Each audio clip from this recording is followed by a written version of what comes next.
Hey guys, how's it going? Michael Troy here, and today we're looking at Excalibur Special Edition Heir Apparent. Okay, this is fun because it's one. They had so many Excalibur Special Editions back in the day. I'm not sure why, but hey, who's gonna complain about an Excalibur Special Edition, right? Especially when it's an all-star art jam. And first of all, it has this gorgeous cover by Walt SIMONSON. This is after Captain Britain tweaked his costume a little bit. I think I like the original one a little better. Definitely one of those, if it ain't broke, don't fix it. It was already a great redesign from his traditional red, like with the lion on it. But whatever. So this is Walt SIMONSON, and this looks really cool. I love this. He did screw up Nightcrawler's costume a little bit, unless we see inside if it's been changed, but shouldn't it be like more of a v-neck? Anyway, I love that Rachel's hair is pink. I always love that they always choose, maybe they did that just because her costume's red and they wanted her to look not so monochromatic, especially standing next to Captain Britain. I mean, that is a thing in team books, which makes you wonder because, like, you know, a team like the X-Men, all their costumes are the same color. And it was always, I think, a motivation to have superhero team members have different color costumes so that they sort of don't blend in together in group shots. But whatever, what do I know, huh? So we're gonna open the back page first because this is the credits and I want you guys to see like all the different artists in here. So it is written by Scott Lobdell.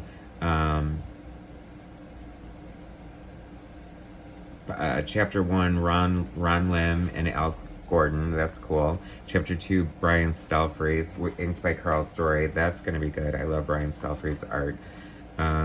Dwayne Turner, Klaus Janson, Jackson Guice, Tom Palmer, Rick Leonardi and Joe Rubenstein, Erik Larsen, inked by himself, James Fry and Don Hudson, Ron Lim and Al Gordon again.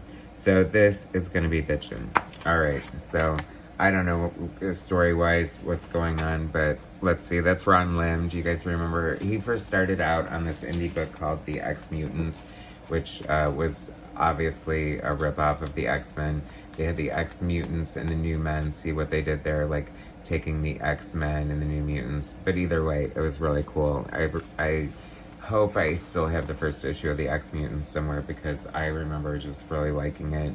And it was even at a point where I wasn't buying like a ton of independent comic books, but that one just really called my name. So that's what I did. And good for Ron Lim graduating to Marvel Comics. I mean, he went on to do a lot of great things for Marvel. He did a lot of work on Excalibur. He did Silver Surfer. He did when George Perez left Infinity Gauntlet, he took over. So he's got a lot of cred.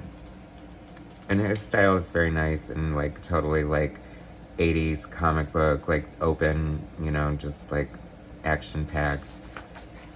Nothing too out of control. I can immediately tell this is Brian STELFREEZE's work. He is just such a great designer and such a great, like, great use of negative space and the spotting of his blacks and his silhouettes. I mean, he just always brings that to his work. His shading is just so distinct.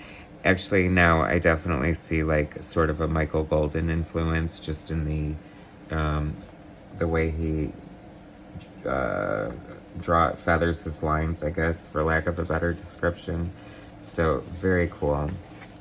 And on a character like Nightcrawler, no less, I'm happy to see that.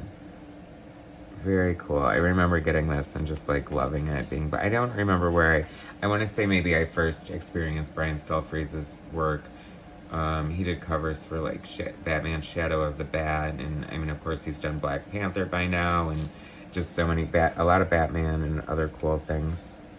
He did a cool Domino miniseries for Marvel. This is looking to me like, okay, who's after Brian STELFREEZE? Dwayne Turner. I like Dwayne Turner. He did Sovereign 7 with Chris Claremont. I'm sure he's done tons of other stuff. DP7, did he do that? Feel free to chime in the comments, guys. I know that between my brain and your brain, we can figure this crap out. But I've always thought he had a fun, good style. Oh my god, that's such a alien xenomorph, isn't it? What's with the X-Men always ripping off Alien? That's okay.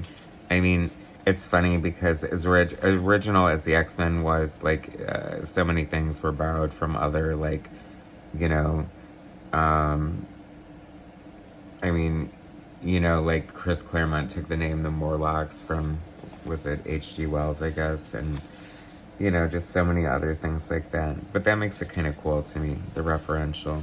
This is Jackson Guice, and he's pretty solid. I did a video on his Swords of the Swashbucklers and his first issue of Flash with Mike Baron.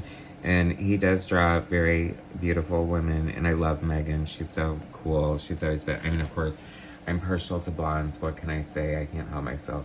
But, she looks great.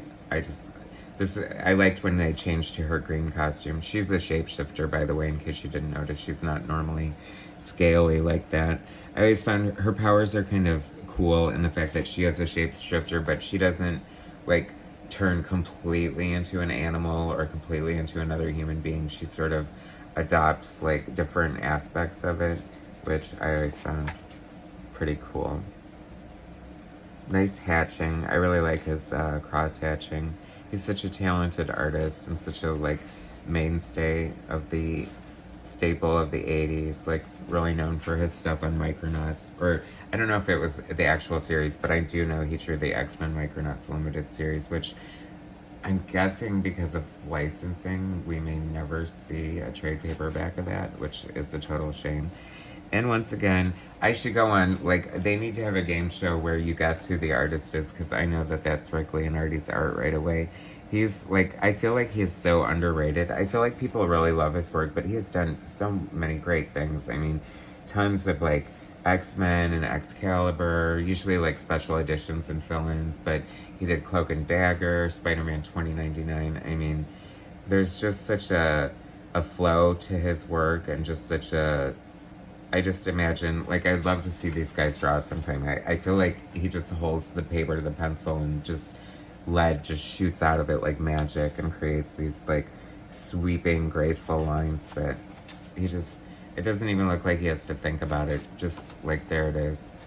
I don't know, sometimes I, as an artist myself, sometimes I feel like it's like, being like harvesting, like just pulling the lines in the art out of the page with the tools that you have. So there's a lot of kismet and, like, synergy and energy that goes into art. I mean, a lot of it's coming from your mind, but a lot of it, the art can't help itself.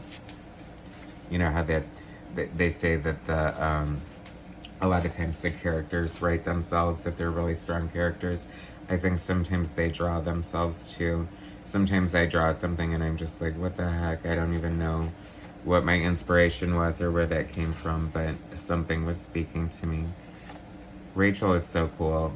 It's just, like, one of the great, yet tragic characters of the Marvel Universe, you know. Displaced in time. Her parents aren't really her parents from this timeline, and she's such an outsider in a group of outsiders, and so relatable. And once again, here we go with Erik Larsen, and I love Erik Larsen's art. There's just so much fun. He is, like, one of the, just, like, such a classic comic book superhero artist. Even though he's quirky as hell, he definitely has his own style. I mean, when I first encountered him on Doom Patrol, I mean, it was so different and so, like, punk rock in a way that it just really appealed to me, and I love it. And I love when he uses Zipatone for his shading. He knows how to use it very well. And his speed lines, of course, are great. And he just draws, like, I mean, it's very Kirby-esque in the fact that, you know, it's very, like, kind of blocky and just, like, big muscles and big guys and in your face and lots of action and just, like, non-stop action. But it also has, you know, definitely his own aesthetic, and to it. But I think he gets it. I think he knows what makes a comic tick and how it works. And I just always enjoy whether he's writing and drawing or drawing too. That's a fun character. Kaboom! And that's an awesome explosion page. And who have we here? This is looking like James Fry. This must be James Fry. I'm not overly familiar with his work, but I do like his work. It almost tripped me up a second. Like, he has a similar sort of use of blacks that Brian STELFREEZE used, and it just looks pretty cool. I like it. I approve. The lighthouse. I always thought that was a fun idea for an HQ. It's my Canadian. Shout out to my Canadian friends there. My Canadian viewers. Where are you guys watching from? Drop it in the comments.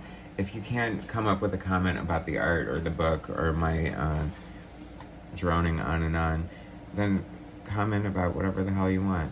And also, while you're doing that, hit like and subscribe to my channel because I really appreciate it. I have so much fun showing this stuff to you guys, and I feel like my channel's building and doing well, and I want to keep doing it. So, but I need those god-awful likes and subscriptions, so bring it on, people. Anyway, thanks so much for watching. This was a lot of fun. Excalibur, Heir Apparent, Art Jam. Great artist, great Walt Simonson cover. If you don't have it, I recommend picking it up. Once again, please subscribe, hit like, share my content, and I'll bring you more later. All right, thanks, guys.